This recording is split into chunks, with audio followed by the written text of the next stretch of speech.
and am still learning from people like Black Lives Matter. So when Michael Brown was shot in Ferguson, Missouri, the first of what seemed like weekly killings of unarmed young black men by police officers, I decided I would make a pilgrimage to Ferguson. And when I got there, I was taken to the spot where Michael Brown was shot. And right there in the middle of the street where he was shot, right on the yellow line that divides the two lanes, there was a sort of a makeshift memorial. It was just a sort of a big, long stacking of stuffed animals and teddy bears and flowers and notes and so on. But at the far end from where I was, there was this odd-looking thing. It stood about this tall. It was about a foot square. It looked to be a cardboard box that had been painted black and then stood up there like a pillar. And I wondered what that was. So I walked down to the end of the memorial, and I turned around and looked at it, and hand-painted on there in gold letters, it said, "They tried to bury us. They didn't know we were seeds."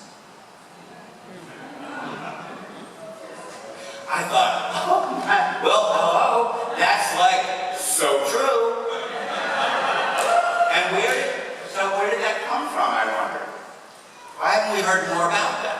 So, being a man of technology, I Googled it. And almost every allusion to it that I found there on the search was that it was a Mexican proverb.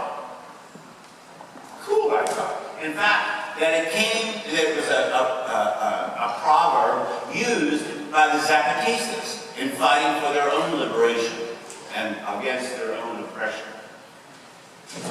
There was this one website that said something about a Greek poet.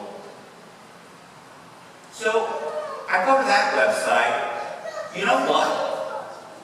It turns out that proverb was written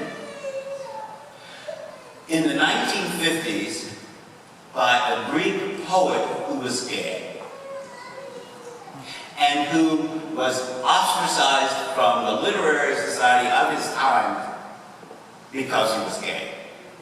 Now, pay attention. Here is a Greek gay poet who writes something for which there is a resonance in Mexico amongst the Zapatistas struggling for their own freedom, who in the middle of the street in Ferguson, Missouri, know the truth of it and put it on a monument to Michael Brown. You want to talk intersectionality? About how all the oppressions intersect with one another? There it is. They thought they would bury us. They didn't know we were seeds. So there's a message that we have to share with the people out there. We have this nasty little secret, we Christians. We know how all this ends. Don't we? We know how this ends. We don't know how long it will take, but we know how it ends. It ends with love winning, with God winning. It will be the fact that LGBT people will find full inclusion and acceptance and affirmation in churches and synagogues and mosques and in the culture. We know how it's going to end. And you know what? When you know how it's going to end, you can take horrible setbacks and still go on. Because they have been trying to bury us for a long time. They just don't know we are seeds.